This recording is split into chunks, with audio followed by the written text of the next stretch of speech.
आ गया। नमस्ते। लेट ही आ गया हमेशा। हैं? नहा रहा था? ठीक है। एक किताब दिखा दो मुझे कोई रेफरेंस के लिए, कैसी भी दिखा दो कोई भी।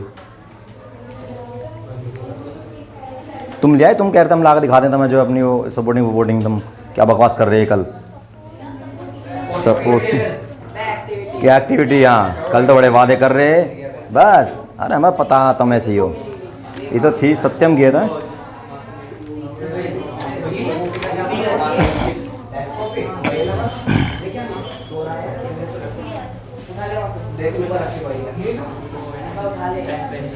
तुम्हारी है टेस्ट कॉपी है? दुर्गेश के तो अच्छा, ये अंग्रेजी में है। अंग्रेजी में शिवम की है। शिवम कौन है तुम्हारे में? तो वहाँ की कॉपी यहाँ कैसे आ गई भाई? ये भी सौरभ की है। ले नंबर तो देख लो, क्या नंबर से फेल हुआ? फेल तो हुआ है। यू क्या बना हुआ है भाई? तो यू क्या आयु क्या लाइन है इसमें? देखिए कम से कम 15-20 लाइन है इसमें।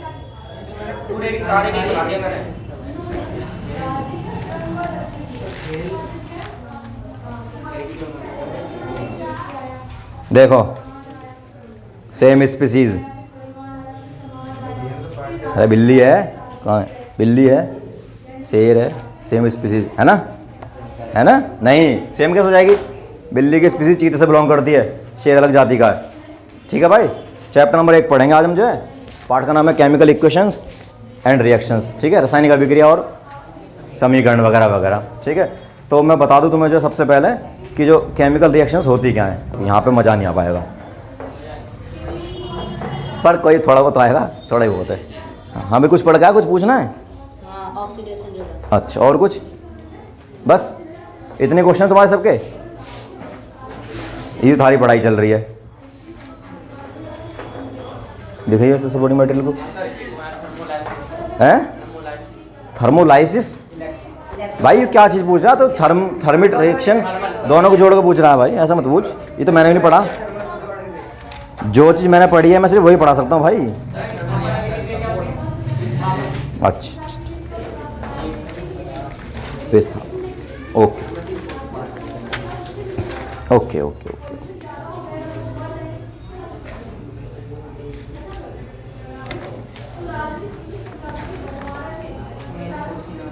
ठीक है ले,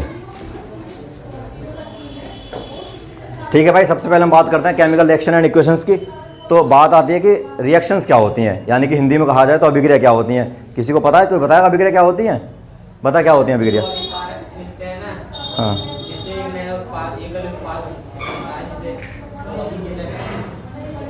देखो रिएक्शंस क्या होती है। रिएक्शंस का मतलब है कि कोई हमारे पास में सबस्टांस है, उन सबस्टांस से जो है कोई हमारे पास नई चीज़ फॉर्म हो जाए और ऐसी चीज़ फॉर्म हो जाए जिसकी प्रॉपर्टी जो है वो पिछले वाले से प्रॉपर्टी से बिल्कुल मैच ना करें। मतलब नई केमिकल प्रॉपर्टी लेके जो चीज़ बनती है उसको हम बोलते हैं केमिकल रिएक्शंस। केमिकल रिएक्शंस बोलो या फिर बोलो केमिकल चेंज, एक ही बात है। ठीक है, अभिक्रिया का मतलब है रिएक्शन और रिएक्शन का मतलब अभिक्रिया। मतलब ये है कि हमारे पास कोई सबस्टांस है, कोई पदार्थ हैं, उनसे हम कोई नया पदार्थ बनाते हैं तो उस पदार्थ की जो गुण धर्म है, जो रिएक्टिविटी है उसकी, जो केमिकल जो क्या है उसकी प्रॉपर्टीज़ जो हैं वो बिल्कुल चेंज होंगी पिछले वाले से, उसकी नई प्रॉपर्टियाँ होंगी। ठीक है, उसको बोलते हैं हम क्या? रासायनिक अभिक्रिया। और डेफिनेशंस कैसे लिखी जाती है? When 2 or more substance make new product which have the different chemical properties from the reactant। यानी कि जो रिएक्टेंट होते हैं हमारे पास में, रिएक्टेंट से जो अलग होती है प्रॉपर्टी, फिजिकल प्रॉपर्टी, उसको बोलते हैं हम। जय हिंद। आजा। कहाँ रहे छुट्टी पे? बैठ तो बैठ। हम चैप्टर पढ़ रहे हैं पहला, रिवीजन शुरू हो गया, जिसका नाम है केमिकल रिएक्शंस एंड इक्वेशंस, यानी कि रासायनिक अभिक्रिया और समीकरण। तो बात करते हैं केमिकल रिएक्शंस की, रासायनिक अभिक्रिया की। तो क्या होती है केमिकल रिएक्शंस? क्या होती है, यानी कि रिएक्शंस की बात करूँ मैं तो रिएक्शंस को हिंदी में बोलते हैं अभिक्रिया। क्या होती है? तो अभिक्रिया का मतलब ये है कि जब दो सबस्टांस या दो से अधिक सबस्टांस आपस में मिलते हैं और एक नया सबस्टांस बनाते हैं जिसकी प्रॉपर्टियां बिल्कुल पिछले वाले से भिन्न हों, यानी कि नई हों। यानी कि ऐसी केमिकल प्रॉपर्टियाँ बने उसके अंदर जो पिछले वाले जो हमारे पास रिएक्टेंट थे उससे अलग हो जाए, तो उसको बोलते हैं हम रिएक्शंस। जैसे मैं तुम्हें एक एग्जांपल दूँ तो एक हाइड्रोजन है ये और ये ऑक्सीजन है, ये बनेगा H2O। इसमें आप देखोगे कि हाइड्रोजन जो है ये गैस है, एक हाइड्रोजन गैस आप जानते होंगे ये बहुत ज़्यादा फ्लेमेबल है, यानी कि बहुत जल्दी आग पकड़ती है हाइड्रोजन। ऑक्सीजन जो है ये प्रमोटर है, ऑक्सीजन जो है इसको आग लगाने में हेल्प करती है। तुम जब भी सुनोगे, जब भी देखोगे, ये चीज़ देखोगे कि ऑक्सीजन जो होती है, जब भी तुम केमिस्ट्री आज तो पढ़ोगे, तुम्हें ऑक्सीजन को ध्यान में रखना है कि ऑक्सीजन का सिर्फ एक ही काम है, आग लगाने का। अगर जो ऑक्सीजन नहीं मिलेगी तो आग नहीं लगेगी, यानी कि आग लगाती है। और ये फ्यूल होता है, तुमने कभी सुना होगा कि जो है हाइड्रोजन के फ्यूल आ रहे हैं, अब जो है वाहन आ रहे हैं, नए नए जो वाहन चलेंगे, पेट्रोल तो ख़त्म हो गया तो हाइड्रोजन से चलेंगे। तो हाइड्रोजन जो एक तरह का फ्यूल है और उस फ्यूल में मदद करती है क्या, ये ऑक्सीजन। तो ज़्यादा जोर की आग लगेगी, लेकिन इससे क्या बनाया इन्होंने, ये पानी बनाया, और पानी क्या काम करता है, आग बुझाने का काम करता है। यानी कि ये दोनों तो आग जलाने का काम करते हैं, ये आग बुझाने का काम करता है। इसकी जो प्रॉपर्टियां हैं वो इस प्रॉपर्टी में क्या है, बिल्कुल एकदम से अलग है, नई प्रॉपर्टियां आई ना। तो इसी को बोलते हैं हम जो है रिएक्शंस, यानी कि अभिक्रिया। रिएक्शंस का मतलब ये है कि जो प्रॉपर्टियां हमारे पास हैं जिस पदार्थ की, उससे जब हम कोई नया पदार्थ बनाएंगे तो उसकी प्रॉपर्टियां बिल्कुल उससे क्या हो जाएंगी, डिफरेंट हो जाएंगी, बदल जाएंगी, उसको बोलेंगे हम रिएक्शंस। एक एग्जाम्पल और देखो, इसका नाम है सोडियम। आपने देखा होगा जो है सोडियम को, ठीक है, हमारी बॉडी में पाया जाता है। और ये क्लोरीन है, क्लोरीन के बारे में भी सुना होगा आपने। क्लोरीन जो गैस होती है बड़ी पंजेंट स्मेल होती है इसकी, जो है बिल्कुल पसंद नहीं होती, बहुत तीखी इसकी बदबू कह लो, खुशबू कह लो, स्मेल बहुत इसकी तीखी होती है। और ऐसे ही सोडियम भी है। लेकिन जब इन दोनों को मिला देते हैं तो मिलाने के बाद में बनता है NaCl, जिसका नाम है नमक, यानी कि सॉल्ट, सोडियम क्लोराइड, जो हमारे लिए बहुत अच्छा है। ये दोनों हमारे लिए बेकार हैं, लेकिन ये हमारे लिए बहुत अच्छा है। इसका मतलब ये है कि इन दोनों से नई प्रॉपर्टी बनी इसकी, तो इसलिए वो क्या हो गया, ये जो है क्या हो गया, अभिक्रिया हो गई, रिएक्शंस हो गई। एक एग्जांपल और देखो, ये आयरन है। आयरन ये वो चीज़ है जो किसी भी मैग्नेट से जो है अट्रैक्ट हो जाता है। इसके साथ हमने सल्फर रिएक्शन करा दी तो FeS बन जाएगा। लेकिन जो ये पदार्थ बना हमारे पास में, जो नया सबस्टेंस बना, इसकी प्रॉपर्टियाँ ऐसी होंगी कि यहाँ पे मैग्नेट का कोई रोल नहीं है। मैग्नेट इसके पास लेके आओ या इसे दूर ले जाओ, इससे कोई फ़र्क नहीं पड़ने वाला।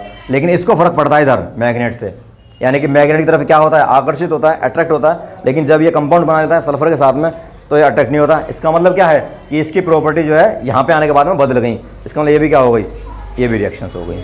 अब मुझे बताओ कौन नहीं समझा रिएक्शंस क्या होती हैं? सब समझ के रिएक्शंस क्या होती हैं? रिएक्शंस का मतलब ये है कि हमने जो है कोई पदार्थ लिया, उससे हमने कोई नया पदार्थ बनाया, उस नए पदार्थ की जो प्रॉपर्टियाँ हैं, केमिकल प्रॉपर्टी जो हैं, वो उस वाले से जो है बिल्कुल अलग है। और अगर जैसा हम कर पाते हैं, ऐसा हो जाता है, तो उसको हम बोलते हैं केमिकल रिएक्शंस। केमिकल क्या होता है? केमिकल वो जो रिएक्शंस में यूज़ करे गए हैं, ठीक है। केमिकल रिएक्शंस के बारे में बात तो इतनी थी। अब बात ये आती है रिएक्शंस के बारे में कि रिएक्शंस के अंदर दो चीज़ें देखने को मिलती हैं, एक रिएक्टेंट होता है उसमें और एक प्रोडक्ट होता है ना। ये बताइए कि रिएक्टेंट क्या होता है, बताइए जरा। ये नहीं बताएंगे, ऐसे वो वीडियो भी खराब करवाएगी। ये क्या होती है अभी रिएक्टेंट? जैसे H2+O2 है वो रिएक्टेंट है और H2O बना तो प्रोडक्ट हो गया। रिएक्शन के अंदर दो चीज़ होती हैं, एक रिएक्टेंट होता है, रिएक्टेंट को हिंदी में बोलते हैं अभिकारक, और इसको बोलते हैं प्रोडक्ट, उत्पाद या उत्पादक, ठीक है। रिएक्टेंट क्या होती है? क्या होती है रिएक्टेंट? रिएक्टेंट वो होता है जो रिएक्शन में पार्टिसिपेट करे, जो अभिक्रिया में भाग लेता है, उसको हम रिएक्टेंट बोलते हैं। और पार्टिसिपेट करने के बाद में जो नई चीज़ बनके हमारे सामने आती है, उसको हम बोलते हैं उत्पाद, यानी कि प्रोडक्ट बोलते हैं। जैसे हमने जो है शुरू में लिया था कार्बन, ये कार्बन है, इसकी रिएक्शन करा दी हमने ऑक्सीजन के साथ में, तो ये दोनों ने रिएक्शन में भाग लिया और भाग लेने के बाद में इन्होंने बनाया CO2। तो जो उधर बना हमारे पास में वो बना प्रोडक्ट, और जो इधर बना हमारे पास में वो रिएक्टेंट है। तुम जब तक पढ़ोगे 9, 10, 11, 12 में पढ़ते हैं, तो ऐसा पढ़ते हैं कि जो तीर होता है, ये जो एरो है, इस एरो के जो लेफ्ट साइड में है, ये लेफ्ट साइड है, ये राइट साइड है। जो राइट साइड में होता है उधर हमेशा प्रोडक्ट होता है, और जो लेफ्ट साइड में होता है उधर हमेशा क्या होता है, रिएक्टेंट होता है। ऐसा कहा जाता है, लेकिन पर हकीकत में ऐसा नहीं है। अगर जो तुम ऐसे लिख दो इसको, जो है A+B और एरो लगाकर C कर दो इधर, तो ये प्रोडक्ट हो जाएगा और ये रिएक्टेंट हो जाएगा, है ना, मतलब उससे फ़र्क नहीं पड़ता इतना, जो है हेड से फ़र्क पड़ता है। जो तीर है हमारा, उस तीर का जो हेड है उस तरफ हमेशा क्या रहेगा, प्रोडक्ट ही रहेगा, ठीक है, उत्पाद रहेगा। तो जो रिएक्शन में भाग लेगा वो रिएक्टेंट, भाग लेने के बाद जो बनेगा वो प्रोडक्ट। ध्यान रखना इसकी प्रॉपर्टी इससे भिन्न होती है, तब उसको हम क्या बोलते हैं, रिएक्शंस बोलते हैं, केमिकल रिएक्शंस। अब केमिकल रिएक्शन कहो या केमिकल चेंज कहो, रासायनिक अभिक्रिया कहो या रासायनिक परिवर्तन कहो, दोनों लगभग एक ही बातें हैं, लेकिन फ़र्क है चीज़ों में थोड़ा थोड़ा सा। तुमने जो है इसमें कुछ टॉपिक हैं इस बुक में, तुम पढ़ोगे आगे जो है कि फिजिकल प्रॉपर्टी क्या होती है, केमिकल प्रॉपर्टी क्या होती है, फिजिकली चेंज क्या होते हैं, केमिकल चेंज क्या होते हैं। तो केमिकल चेंज क्या होते हैं, केमिकल चेंज में तुम्हें बता दूं, केमिकल चेंज का मतलब यह है कि कुछ हम ऐसा काम कर जाएं जो वापस से रिवर्सिबल ना हो, उसे बोलते हैं केमिकल चेंज। जैसे मार्कर है, अगर जिस मार्कर में आग लगा दी जाए, जल जाए, पिघल जाएगा, फिर वापस से मार्कर नहीं बन पाएगा, तो ये क्या हो गया, ये केमिकल चेंज हो गया ना। जैसे चेयर पड़ी है, इस चेयर को हम तोड़ दें फिर तो केमिकल चेंज नहीं है, फिर जुड़ जाएगी, ये बेंच टूट जाएगी, ये बोर्ड टूट जाएगा, पूरा प्लाई बोर्ड दोबारा से जुड़ जाएगा, इसी ऐसा कैसा हो जाएगा, ये तो केमिकल चेंज नहीं है। लेकिन तुम्हारे पास न्यूज़पेपर तुम्हारे हाथ में है, तुमने उसको जला दिया, अब राख बच गई, अब उससे वापस तुम पेपर नहीं बना पाओगे ना, तो वो केमिकल चेंज हो गया। केमिकल चेंज से मतलब है कि कोई चीज़ एक बार रूप अपना बदल ले, या उसमें एक बार जो कोई चेंज हो जाए वापस से लौट करके ना आए उस रूप में, वो उसको बोलते हैं केमिकल चेंज। और इसके बहुत सारे उदाहरण हैं। जैसे एक एग्जांपल इसका यह है कि हम मान लो हमने खाना खाया, जब हमने खाना खाया फूड डाइजेस्ट हो गया, अब डाइजेस्ट होने के बाद में जो बचा रॉ मटेरियल जो भी बचा उससे वापस से फूड तो बनेगा नहीं, तो क्या हो गया, ये केमिकल चेंज हो गया। दूध है, दूध से दही बन गई, तो वो भी क्या हो गया, केमिकल चेंज। अब दही से वापस दूध तो बनेगा नहीं, तो केमिकल चेंज हो गया। और कहीं ना कहीं ये रिएक्शंस भी हो गई हैं, ठीक है भाई, रिएक्शन तो हो गई, जब दूध से दही बनेगा तो रिएक्शन हो गई हो, लेकिन हम इसको केमिकल चेंज में समझ रहे हैं यहाँ पे जो है, ठीक है। तो ये रिएक्शंस क्या थी, रिएक्टेंट क्या है, प्रोडक्ट क्या है, ये सारी चीज़ें क्लियर है यहाँ तक जी। तो भाई ध्यान यहाँ देना बोर्ड पे ना, हाँ समझ में आ गया यहाँ तक, मिटो दे रहा हूँ। तुम पढ़ के आए हो घर से, तुमसे कहा था पूछूंगा कुछ आगे, पढ़ गए तुम दोनों, क्या पता क्या पूछना तुम्हें, पूछो क्या पूछें, ठीक है।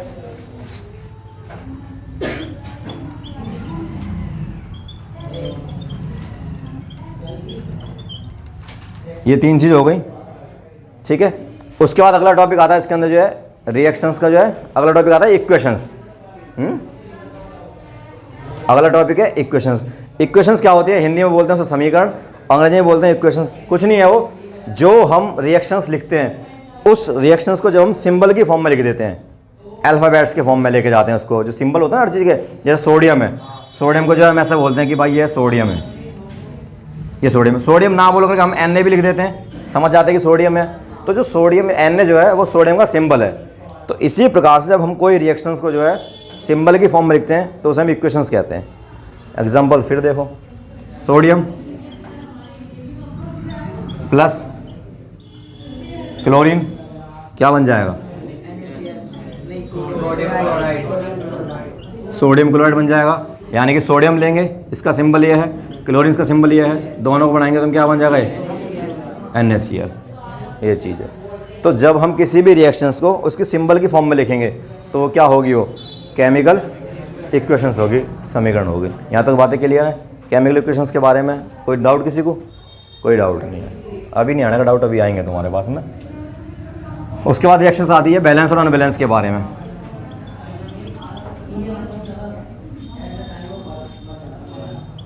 एक साइंटिस्ट आए हमारे पास में जिनका नाम था डाल्टन। तुमने नाम सुना होगा जॉन डाल्टन का, 9th क्लास में पढ़ा होगा उनके बारे में।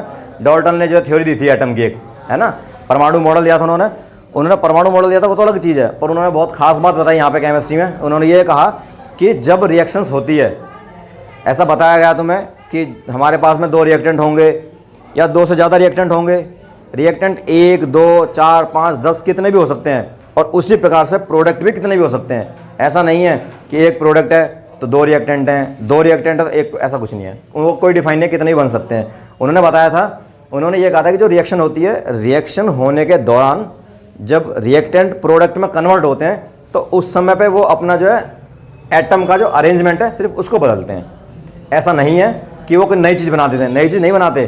जैसे मैंने ये लिखा ऊपर ये सोडियम है, ये अलग चीज़ है, ये क्लोरीन है, ये अलग चीज़ है। इनकी प्रॉपर्टियाँ अलग हैं, लेकिन जब ये यहाँ पे आके बैठ जाते हैं तो इनकी प्रॉपर्टी अलग हो जाती है। इसको बोला केमिकल रिएक्शंस। अभी लिखा था थोड़ी देर पहले ही मैंने ये, उससे पहले मैंने एक और लिखा था ना, यहाँ पे हाइड्रोजन लिखा था, ऑक्सीजन लिखा था, और बताया था तुम्हें क्या बनेगा यहाँ पे, बोला था ये फ्लेमेबल है, ये इसको प्रमोट करती है, प्रमोटर है, और ये पानी है, ये इसको बुझा देता है आपको। इतनी बात तो बताई थी मैंने। तो हुआ क्या, यहाँ भी हाइड्रोजन है, इधर भी हाइड्रोजन है, इधर भी ऑक्सीजन है, इधर भी ऑक्सीजन है। कभी भी रिएक्शन में ऐसा नहीं होगा कि हम इधर कुछ लेके चलें उधर कुछ नया बन जाए। जो चीज़ हमारी इधर होगी लेफ्ट साइड में, यानी कि जो हमारे रिएक्टेंट होंगे प्रोडक्ट में, हमें क्या मिलेंगे, वही मिलेंगे। ऊपर नीचे एक होता है, उनकी संख्या कम हो सकती है, ज़्यादा हो सकती है, लेकिन चीज़ें वही मिलेंगी जो हमारी इधर होगी। तो डाल्टन साहब ने कहा था, उन्होंने कहा था कि जो एटम होते हैं, ये एटम है, ये एटम है, या फिर मॉलिक्यूल कह सकते हैं कि ये मॉलिक्यूल है, ये मॉलिक्यूल है। जब ये रिएक्शन करेंगे और जो कंपाउंड बनाएंगे यहाँ पे, इस कंपाउंड में इन दोनों एटमों का, इन मॉलिक्यूलों का आपस में रीअरेंजमेंट होगा, यानी कि दोबारा से बैठते हैं, नया कुछ नहीं बनता। ऐसा नहीं है कि यहाँ से हाइड्रोजन चला और यहाँ पे जाकर सल्फर हो गया, नहीं, यहाँ भी हाइड्रोजन ही रहेगा, लेकिन इसके जो बैठने का तरीका है, जो एटम की अरेंजमेंट है, वो बदल जाती है। सेम उदाहरण है, जैसे एक कमरे में बालक बैठा है, लड़का बैठा है, उसकी अलग हरकतें हैं, दूसरे कमरे में उसका बाप बैठा है, उसकी अलग हरकतें हैं। दोनों को एक कमरे में बिठा दो, एकदम अलग हरकतें हैं। जबकि हैं तो दोनों बाप बेटे ही, लेकिन जब साथ में होते तो अलग कैसे दिखते हैं, अलग प्रॉपर्टी शो करते हैं ना। सेम कंडीशन है, ये यहाँ पे अलग अलग घूमेंगे तो अलग प्रॉपर्टी इनकी, लेकिन जब साथ में इनको बिठा देंगे, जब इनका अरेंजमेंट हो जाएगा तो अलग प्रॉपर्टी। ये डाल्टन साहब ने बोला था। तो जो केमिकल रिएक्शंस के बारे में बात करी जाती है, स्टार्टिंग पूछा गया था तुमसे कि केमिकल रिएक्शंस क्या होती हैं, तो तुमने उसको बताया था कि जब दो सबस्टांस या दो से ज़्यादा सबस्टांस मिलते हैं, नया सबस्टांस बनाते हैं, नया प्रोडक्ट बनाते हैं, उसकी जो प्रॉपर्टियां हैं केमिकल वाली, वो उससे क्या होती हैं, अलग होती हैं, उसको हम रिएक्शंस बोलते हैं। तो उस बात को हम ऐसे भी कह सकते हैं कि एटम का जब अरेंजमेंट होता है किसी अलग तरीके से प्रॉपर्टी शो करने के लिए, उसको भी हम क्या बोलते हैं, रिएक्शंस बोलते हैं। ठीक है, ठीक है। अब अगला टॉपिक था बैलेंस और अनबैलेंस के बारे में। बैलेंस क्या होता है, अनबैलेंस क्या होता है। बैलेंस का मतलब होता है कि हमारे पास जो रिएक्शन है, उस रिएक्शन में लेफ्ट साइड में रिएक्टेंट हैं, राइट साइड में प्रोडक्ट हैं।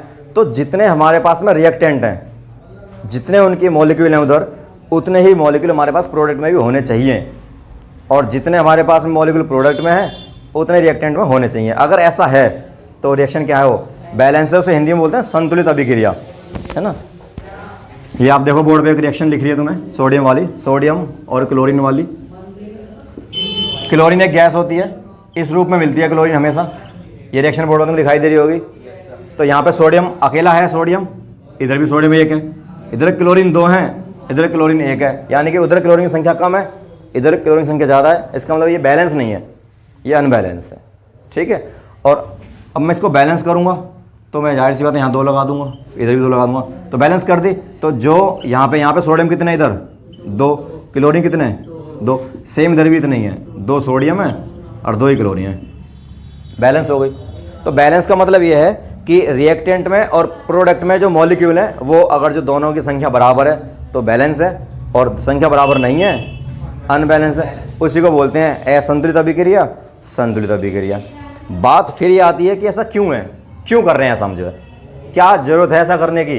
अगर जो हमारा सोडियम ऐसे रखा हुआ है, एक क्लोरीन पड़ा हुआ है, NaCl लिख देंगे, तो क्या दिक्कत आ रही है इसमें ऐसी, या अगर जिसको मैं ऐसे कर दूं तो इसमें क्या ऐसी आफत आ रही है कि हमें बैलेंस करनी पड़ रही है। तो बैलेंस क्यों करी जाती है, क्योंकि एक साइंटिस्ट थे, कक्षा 9 में पढ़ा हुआ आपने, जो है डाल्टन, उन्होंने बताया था कि एक होता है कंजर्वेशन ऑफ मास, यानी कि जितना भी मास हमारे पास में होता है रिएक्शन में, वो कभी ख़त्म नहीं होता। सेम कहानी एनर्जी की भी है, पर मास की बात करते हैं कि कंजर्वेशन ऑफ मास का मतलब ये है कि मास हमेशा कंजर्व करता है। जितना मास इधर है, रिएक्टेंट का जो मास है, उतना ही मास प्रोडक्ट का होना चाहिए, और होता भी है। इसी की वजह से हम क्या करते हैं, रिएक्शन को बैलेंस करते हैं। बताओ, बात समझ में आ गई? ठीक, बताओ अगला टॉपिक क्या हो। इतना टाइम लोगे मैं, चलो मैं बताता हूँ। बैलेंस रिएक्शन, एक अनबैलेंस रिएक्शन।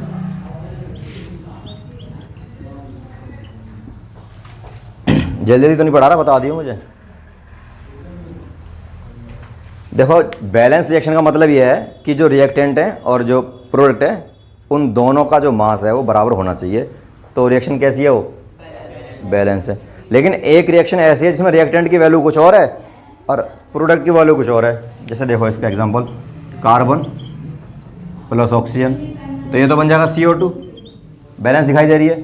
लेकिन यहाँ पे मैं अगर जो हाइड्रोजन ले लूँ H2 कर दूँ और यहाँ पे हमारा क्या हो जाएगा, ये बैलेंस नहीं है ना। तो इसको क्या बोलेंगे हम, अनबैलेंस रिएक्शन। और जब रिएक्शन अनबैलेंस होती है, असंतुलित होती है, उसी का ही नाम है स्केलेटन रिएक्शन।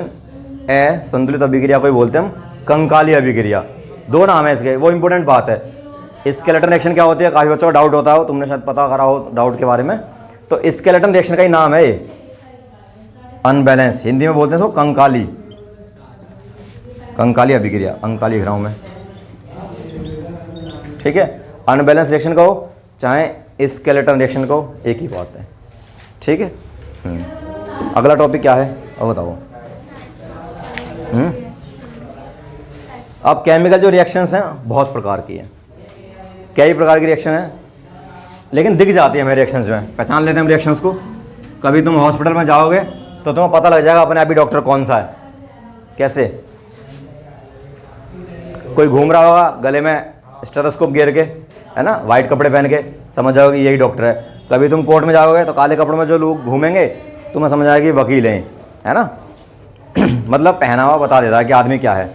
बिल्कुल उसी तरीके से रिएक्शंस हमारे पास में होती हैं। कई टाइप रिएक्शंस के, जनरली 5 टाइप रिएक्शंस की जो रिएक्शन है, रिएक्शन कब हुई कब ना हुई उसकी जानकारी हमें 5 प्रकार से लगती है। पहली बात यह है कि अगर जो कोई रिएक्शन होगी तो उसमें से गैस निकलेगी, ठीक है, इवोल्यूशन ऑफ गैस, पहला पॉइंट है। ऐसा हो सकता है कि रिएक्शन हो उसमें से गैस निकले। दूसरा जो पॉइंट है उसका जो कलर होगा, हाँ, चेंज इन कलर, उसके रंग में परिवर्तन हो सकता है। तीसरी जो बात है, स्टेट में उसकी में चेंज आ जाएगा। और चौथी बात उसकी क्या है, टेम्परेचर। और पांचवी बात प्रेसिपिटेट। तो आप ये 5 बातें, इन 5 बातों से डिसाइड होता है कि रिएक्शन हुई या रिएक्शन ना हुई। अगर जो है 5 में से कोई सी बात नहीं हुई तो रिएक्शन भी नहीं हुई। अगर जो कोई रिएक्शन होगी तो इन 5 बातों में से कोई ना कोई एक बात को जरूर फॉलो करेगी वो, ठीक है। इनसे हमें पता लगता है कि रिएक्शन हुई है कि रिएक्शन नहीं हुई है। तो हम पहले इस वाले को देखते हैं, इसका एग्जांपल दिखाता हूँ तुम्हें मैं गैस के बारे में, कि जब हम रिएक्शन करते हैं तो गैस निकलती है। तो उसका एक एग्जांपल, बड़ा कॉमन एग्जांपल है, तुम हमेशा से पढ़ते हुए आए हो। कौन सा पढ़ते हुए आए हो, हाइड्रोजन है, उसकी रिएक्शन करा देंगे हम किससे, किससे नहीं कराएंगे, ठीक है। हाइड्रोजन को नहीं लेंगे हम लेंगे सोडियम को, इसकी रिएक्शन करा देंगे हम HCl से। जब सोडियम की रिएक्शन होगी HCl से, ठीक है, तो ये क्या करेगी, NaCl बना लेगी और जो हाइड्रोजन है ये गैस बाहर निकल जाएगी। हाइड्रोजन यहाँ पे गैस है इसलिए मैंने एरो लगाया है, बाहर निकल रही है वो। तो हाइड्रोजन गैस बाहर निकल रही है, इसका मतलब गैस निकल रही है, इसका मतलब रिएक्शन हो रही है, ठीक है। इसका देखो एग्जांपल चेंज इन कलर का, कॉपर सल्फेट होता है, देखा होगा आपने जो कॉपर सल्फेट को, किस कलर का होता है, ब्लू होता है भाई, ठीक है। इसमें आयरन की कील डाली जाती है, लोहे की कील को घेरते हैं हम कॉपर सल्फेट के सॉल्यूशन में। तो कुछ समय के बाद में क्या होता है कि आयरन सल्फेट बन जाता है, कॉपर बाहर निकल जाता है, डिस्प्लेस वहाँ से हो जाता है ना, और कलर में चेंज आ जाता है, FeS4 हो जाएगा, कॉपर बाहर आ जाएगा। यहाँ पे जो कलर हो जाएगा कैसा हो जाएगा, ब्राउन ग्रीन, हाँ, हल्का ग्रीन सा भी होता है, ब्राउन सा भी होता है। जो कील उसमें हम गिरेंगे पानी के अंदर नहीं, कॉपर सल्फेट के अंदर, तो ऐसा हो जाएगा। बात अगली आती है स्टेट की, ये तो बड़ा कॉमन है स्टेट का। तो स्टेट का बताओ मुझे ज़रा, बर्फ से पानी बनना रिएक्शंस नहीं होता, फिजिकल चेंज है ना, वापस से बर्फ भी तो बन जाएगी उससे ही, तुम्हें रिएक्शन का ही पता लगा अभी तक। अरे एक हाइड्रोजन है, गैस है, बार बार तो ले रहा हूँ उसको मैं, ये ऑक्सीजन ये भी गैस है, दोनों गैस है ना, H2 बन जाएगा, ये पानी बन गया, ये चेंज तो हो गई स्टेट, इधर लिक्विड स्टेट, उधर जो है इधर गैस स्टेट है, उधर लिक्विड स्टेट हो गई। ये ना समझ में आ रहा तो कक्षा 9 में फिर चले जाओ लौट के, वहाँ पर तुमने पढ़ा हुआ कि रिएक्शन सब्लिमेशन पढ़े हो। सब्लिमेशन को हिंदी में बोलते हैं उधरोपातन।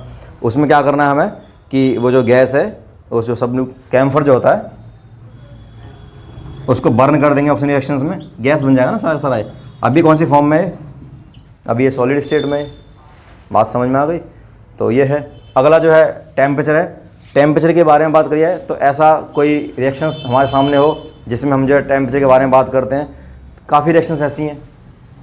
एक सबसे कॉमन रिएक्शन है फोटोसिंथेसिस, सबको पता होगा उसके बारे में, प्रकाश संश्लेषण अभिक्रिया, जिसमें क्या होता है कि पौधे अपना खाना खुद बनाते हैं। ये ज़मीन से पानी लेते हैं और CO2 लेते हैं, सनलाइट लेते हैं, उसमें उन्हें हीट देनी पड़ती है, तो वहाँ पे जो है रिएक्शन बन जाती है। एक होती है रिएक्शन रेस्पिरेशन।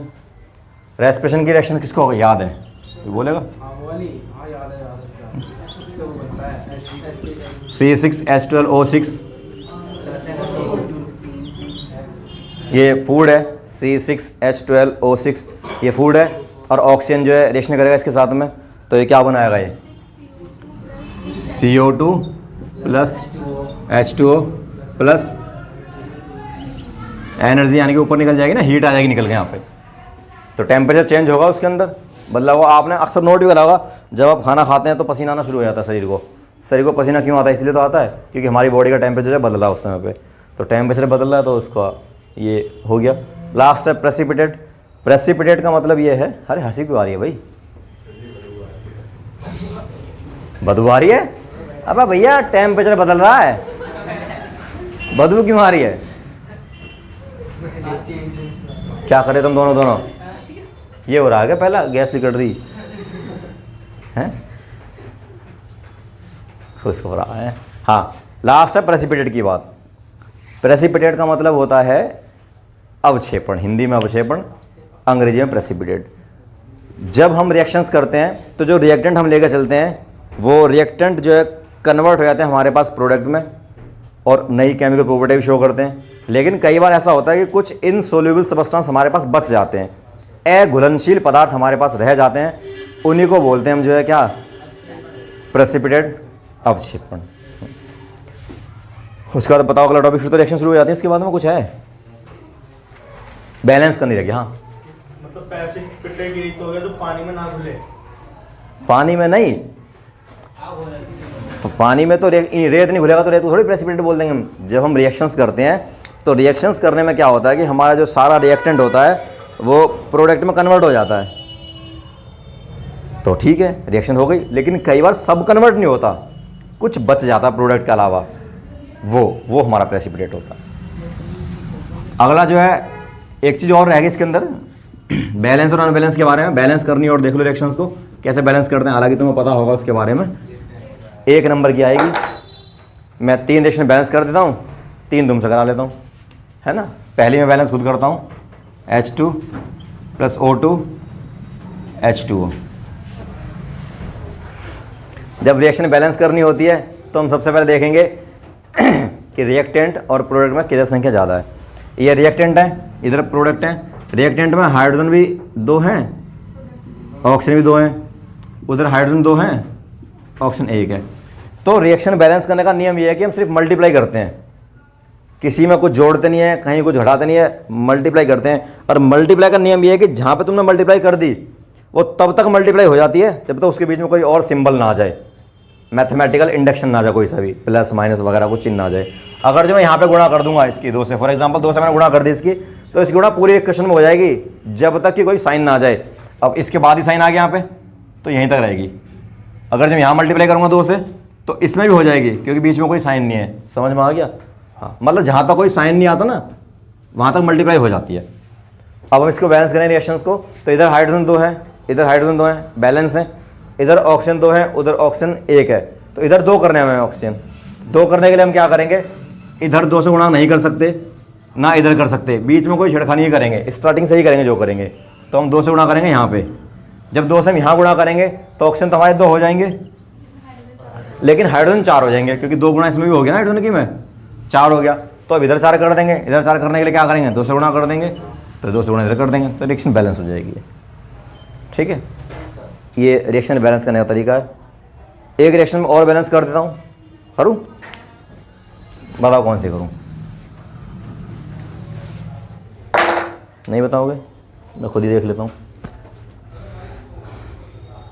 आयरन वाली है H2O, आयरन है, और आयरन रिएक्शन किसके साथ हो रही है? दोनों कौन सी फॉर्म में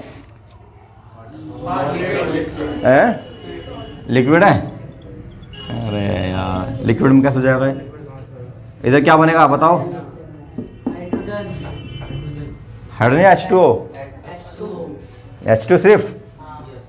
ठीक है, अब रिएक्शन बैलेंस है, तो मैं बैलेंस कर देता हूँ इसको।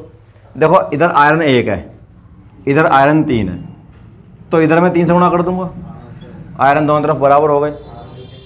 ठीक है, आयरन बोर्ड पे देख ले, बोर्ड पे देख ले, है ना। उन्होंने सोचे कुछ नहीं कहने का, मैं ये रिकॉर्डिंग चल रही है तो मैं कोट ही दूँगा, रिकॉर्डिंग अपना जान दे भाड़ में। ठीक है, ये आयरन हो गया 3 इधर, 3 इधर बराबर हो गए। इधर ऑक्सीजन 4 है, इधर ऑक्सीजन केवल 1 है। 2 कहाँ है भाई साहब? 1 है, तो इसको हमें 4 करना है, तो क्या करूँगा? 4 से गुणा कर दूंगा सीधी। भाई आयरन तो मैंने पहले ही पूरे कर लिए, ऑक्सीजन अब कर लिए पूरे 4 करके।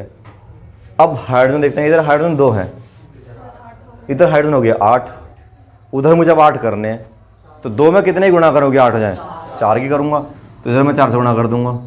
अब उधर पूरे एक बार फिर से दोबारा चेक करेंगे, इधर 3 आयरन, उधर भी 3 आयरन, इधर हाइड्रोजन 8, उधर भी हाइड्रोजन 8, इधर ऑक्सीजन कितने? 4, उधर भी ऑक्सीजन कितने? रिएक्शन बैलेंस हो गई।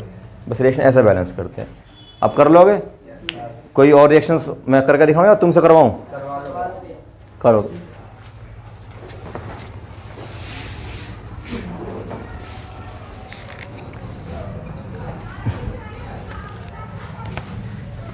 C6H12O6 plus O2 CO2 plus H2O, करो बैलेंस।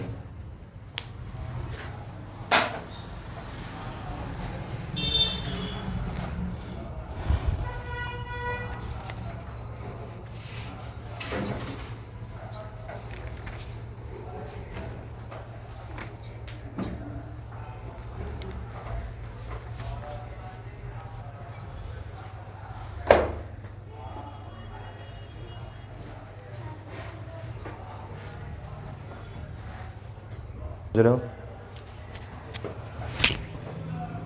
हुई ना है? किसकी ना हुई?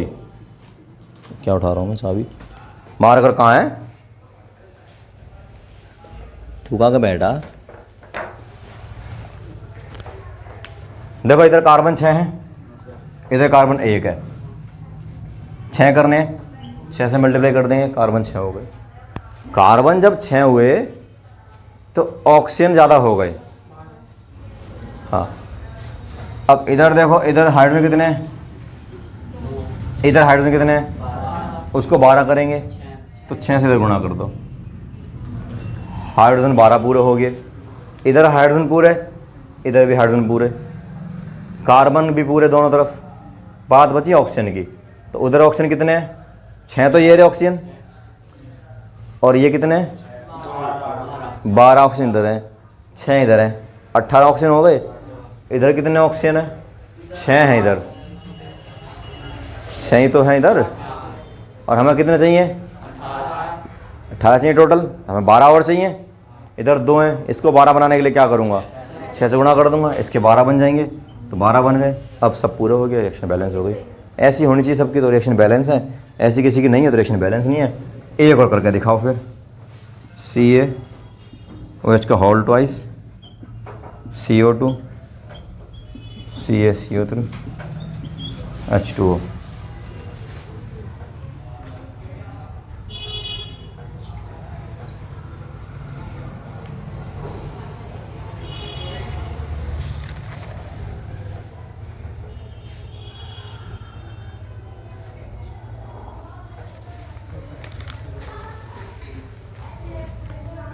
एक रिएक्शन इसको बैलेंस करो फिर FeSO4,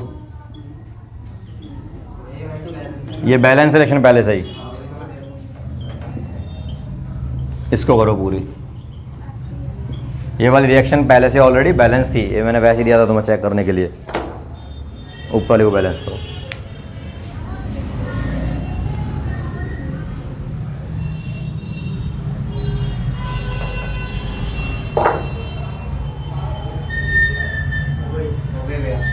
ठीक है,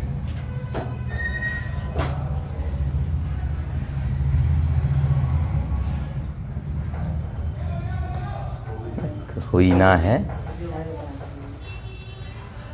ये एक आयरन है, इधर आयरन 2 है, पहले आयरन को पूरा कर लो, 2 गुणा कर देंगे।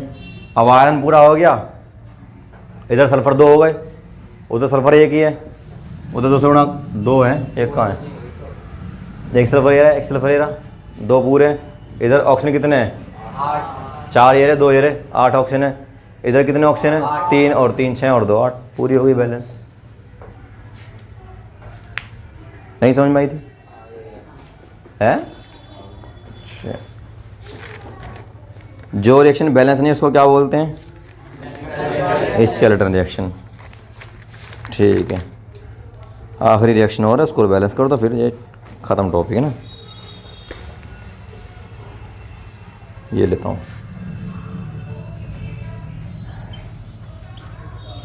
BaCl2 एल्यूमिनियम सल्फेट, फिर AlCl3 प्लस BaSO4, करो बैलेंस।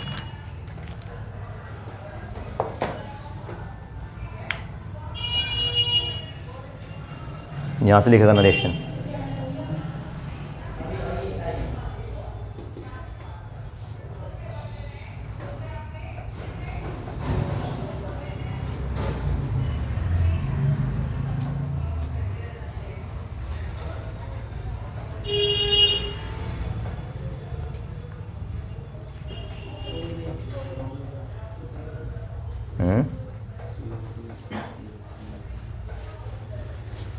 हो गई। अच्छा,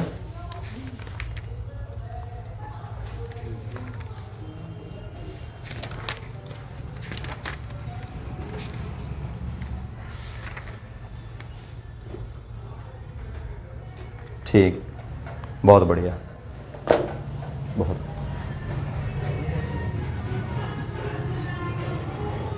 देखो भाई, इसमें स्टार्टिंग में एक टॉपिक और है, वो बड़ा कॉमन क्वेश्चन वहाँ से आता है, मैग्नीशियम वाला। ऐसा सवाल बनता हमेशा कि जो मैग्नीशियम जो है रिबन मैग्नीशियम का, उस रिबन को जो है हम रगड़ के रेगमाल से साफ़ करते हैं जलाने से पहले। सवाल ये बनता हमेशा आता है, पता नहीं क्यों आता है। तो उसका आंसर केवल एक ही है कि जो हमारे पास मैग्नीशियम होता है, उस मैग्नीशियम पे एक लेयर चढ़ जाती है ऑक्सीजन की, ऑक्साइड की। लेकिन कुछ स्कूल वाले बोलते हैं कि ऑक्साइड की नहीं चढ़ती, कार्बोनेट की चढ़ती है। तुम्हारे स्कूल वाले शायद नहीं बोलते, लेकिन जिन स्कूलों में पढ़ाइयाँ होती हैं, है ना, प्राइवेट स्कूलों में पढ़ाइयाँ होती हैं, तो वहाँ पे टीचर ये बोलते हैं कि कार्बोनेट की लेयर चढ़ती है। एक्चुअल में चढ़ती दोनों ही लेयर हैं, लेकिन सबसे पहले चढ़ती है ऑक्सीजन की, ऑक्साइड की, उसके बाद चढ़ती है उसकी कार्बोनेट की। मान लो ये मैग्नीशियम है, ये मैग्नीशियम रिबन है, ये मैग्नीशियम पड़ा हुआ है, और तुम्हें पता है कि जब कोई चीज़ ऐसी पड़ी रहती है हवा में, और हवा में रहता है हमारे मौजूद क्या, ऑक्सीजन, ऑक्सीजन से जुड़ जाता है। तो जो ऑक्सीजन है वो इससे जो है रिएक्शन कर जाएगा फटाफट से, और इसके ऊपर एक लेयर बना लेगा एक ऑक्सीजन की, जिसको बोलते हैं हम ऑक्साइड की लेयर। लेकिन जब कुछ समय हो जाता है उसको लेयर को, जी तो कैसा परेशान है, जब कुछ समय इस लेयर को हो जाएगा तो इसके ऊपर एक लेयर और बन जाती है, जिसका नाम है कार्बोनेट, CO3। ये लेयर बन जाती है, ठीक है। हाँ, तो समझ में आ गया कि लेयर कौन सी बनती है। लेयर पहले बनती है ऑक्सीजन की, उसको रगड़ के हम साफ़ करते हैं रेगमाल से, लेकिन जब काफ़ी दिन हो जाते हैं तो वो ऑक्सीजन वाली लेयर कन्वर्ट हो जाती है धीरे धीरे किसके अंदर, कार्बोनेट में। लेकिन तुम्हें मेन फोकस किस पर करना है, ऑक्साइड पे करना है, ऑक्सीजन वाली पे करना है। तो सवाल ये बनता है कि जो मैग्नीशियम रिबन है, ये जो रिबन है, इसको जलाने से पहले हम रेगमाल से रगड़ के साफ़ क्यों करते हैं, क्योंकि इसके ऊपर एक लेयर चढ़ जाती है ये वाली, उस प्रोटेक्टिव लेयर को हटाने के लिए इसको हटा देते हैं। जिसको हटा देंगे तब फिर आराम से जल जाएगा ये, बर्न हो जाएगा, तो इसलिए हम इसको क्या करते हैं, रगड़ के साफ़ करते हैं। ठीक है, इसकी रिएक्शन होती है एक मैग्नीशियम ऐसे Mg, ये मैग्नीशियम रिबन है, इसको जब हम जलाएंगे तो इसकी रिएक्शन कराएंगे हम ऑक्सीजन से हमेशा, क्योंकि मैंने तो बताया जलाने के लिए 3 चीज़ चाहिए होती हैं, एक वो चीज़ खुद जिसको जला रहे हैं, एक ऑक्सीजन, और एक क्या, टेम्परेचर या हीट। तो जल जाएगी तो क्या बनेगी यहाँ पे, MgO, इसका नाम है क्या, ऑक्साइड, है ना, मैग्नीशियम ऑक्साइड नाम है इसका। तो मैग्नीशियम ऑक्साइड हमारे पास में बन गया। अब यहाँ से सवाल बनता है कि इसकी ऑब्जर्वेशन में क्या क्या तुम देखने को मिलता तुम्हें, यानी कि जब हम मैग्नीशियम रिबन को वायु में जलाते हैं तो उसकी हमें क्या ऑब्जर्वेशन देखने को मिलती हैं, कोई 2 ऑब्जर्वेशन बताओ या लिखो, ऐसा बोलता है। तो 2 ऑब्जर्वेशन ये है कि इसकी जो जलता है ना ये, तो जिसकी राख बचती है वाइट बचती है, सफ़ेद जो है ना राख बचती है इसकी, और दूसरी इसकी क्या है कि जो फ्लेम है इसकी डेजल है। ठीक है, हिंदी में वो चमकदार कह सकते हो इसको तुम, चमकदार सफ़ेद सी होती है ना, डेजल फ्लेम है इसकी, और वाइट ऐश बचती है। ये 2 इसकी ऑब्जर्वेशन है। ये सवाल बन सकता है, या ऐसा सवाल बन पूछेगा ऊट पटांग से, कॉमन सवाल जो सदियों से चले आ रहे हैं ना कि मैग्नीशियम को रगड़ के साफ क्यों करते हैं, वो नहीं पूछेगा। अब वो पूछेगा कि मैग्नीशियम को रगड़ कर साफ़ करते हैं क्योंकि उसके ऊपर एक लेयर चढ़ जाती है, उस लेयर का नाम क्या है, नाम पूछेगा तुमसे वो। या फिर ये पूछेगा कि जब उसको जला देते हैं रिबन को तो उसके बाद में वहाँ पे 2 ऑब्जर्वेशन आपको देखने को क्या मिलती हैं, तो फिर 2 ऑब्जर्वेशन ये हैं, एक चमकीली उसकी आग निकलती है, जैसे फुलझड़ी रही फुलझड़ी उसमें चमक से निकलती है वैसे निकलती है, और सफ़ेद रंग की उसमें राख बचती है, ऐश बचती है। ये मैग्नीशियम के बारे में घटना है। ठीक है, बाकी एक तो क्वेश्चन कॉमन ही है वो वाला सदाबहार वाला कि इसके ऊपर रगड़ के साफ़ क्यों करते हैं ना, यही बातें थी मैग्नीशियम के बारे में। अब यहाँ से टॉपिक शुरू होगा तुम्हारा आगे चैप्टर में रिएक्शंस के बारे में, कि रिएक्शंस कितने प्रकार की होती हैं। बहुत सारे प्रकार हैं रिएक्शंस के, काफ़ी ज़्यादा प्रकार हैं रिएक्शंस के, लेकिन कुछ कॉमन रिएक्शंस हैं वो पढ़नी है, जिसमें पहली जो रिएक्शन आपके पास है उसका नाम है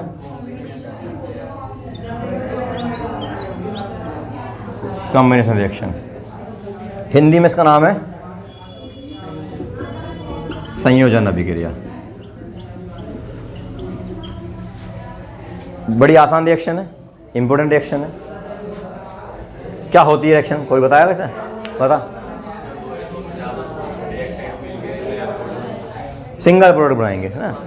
जब 2 रिएक्टेंट होंगे या 2 से ज़्यादा रिएक्टेंट होंगे, 2 अभिकारक होंगे या 2 से ज़्यादा अभिकारक होंगे, मिल करके एक एकल उत्पाद सिंगल प्रोडक्ट बनाएंगे, उसे बोलेंगे हम क्या, कॉम्बिनेशन रिएक्शन। एग्जांपल में देखो इसका, जैसे कार्बन है हमारे पास में, ये ऑक्सीजन है, क्या बनाएगा ये CO2 बनाएगा। ये दोनों रिएक्टेंट हो गए और ये अकेला क्या बना यहाँ पे, प्रोडक्ट बना। एक एग्जांपल और देख लो, Ca+O2 CaO। ठीक है, एक और देख लो, H2+O2 H2O। ठीक है, एक और देख लो, Na+Cl2 NaCl। सब में सिंगल प्रोडक्ट बन रहा है। ठीक है, मतलब कंबाइंड होने चाहिए दोनों। समझ में आ गया। 2 रिएक्शन तुम लिखो अपने आप इनसे अलग। हीट भी रिलीज हो रही है, वो भी होगी।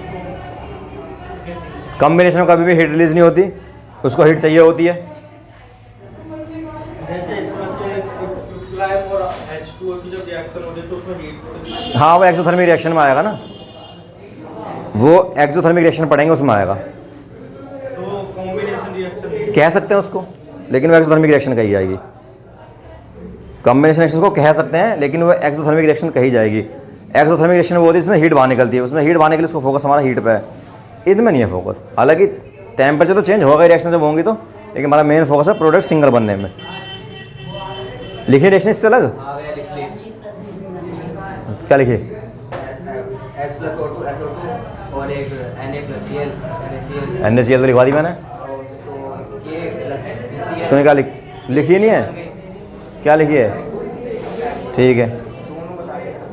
कहाँ दे रिएक्शन चलो, ये क्या है आगे OH, ये क्या होता है, कुछ नहीं होता है, इसको काट, गलत है, क्या है, नाइट्रोजन डाइऑक्साइड अरे बहुत सारे रिएक्शन है यार, किताब मत स्टेबल सारी है। फोटोसिंथेसिस की लिख लो, उससे फूड बनता है ना भाई। CO2 लिया हमने, H2O लिया, इससे ग्लूकोज बनेगा ना। ये होगी रिएक्शन कॉम्बिनेशन की, ठीक है। हाँ, अगला जो रिएक्शन आती है डिकम्पोजिशन।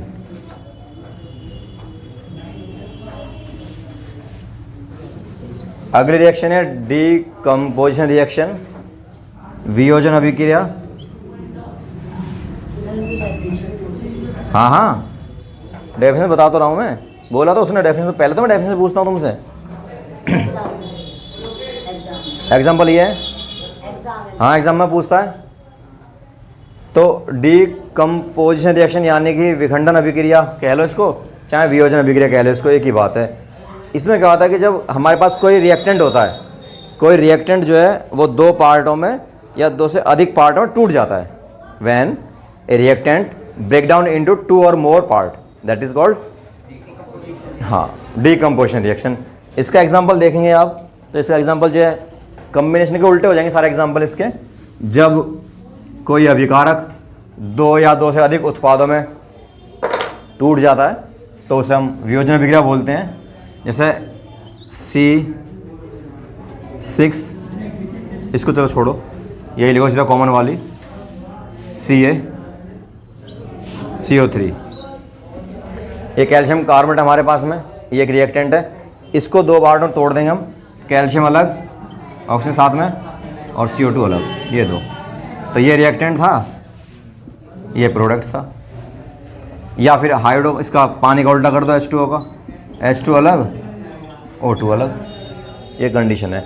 इसमें क्या होता है कि हमारे पास एक सिंगल रिएक्टेंट होता है, वो 2 पार्टों में टूट जाता है। 2 से अधिक में भी टूट सकता है, ऐसा कुछ नहीं है, पर यह एक चीज़ 2 में टूटती है। और कॉम्बिनेशन में उल्टा था, कॉम्बिनेशन 2 चीज़ थी, वो एक में कन्वर्ट हो रही थी। मतलब ये दोनों आपस में दूसरे क्या है,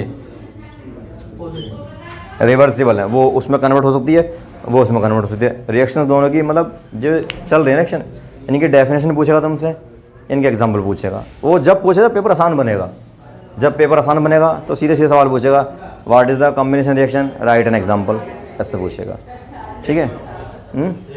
1 नंबर में आया केवल। बाकी कैसे क्वेश्चन पूछा तो मैं बता दूंगा मैं, जो टफ पूछा कैसे बनेगा, आसान तो ऐसा बनेगा। यहाँ तो समझ में आ गई, नहीं समझ आई बात? जितना मैंने पढ़ा दिया उतना मुझे बताओ किसी को क्या पूछना है। कुछ नहीं पूछना ना। Third topic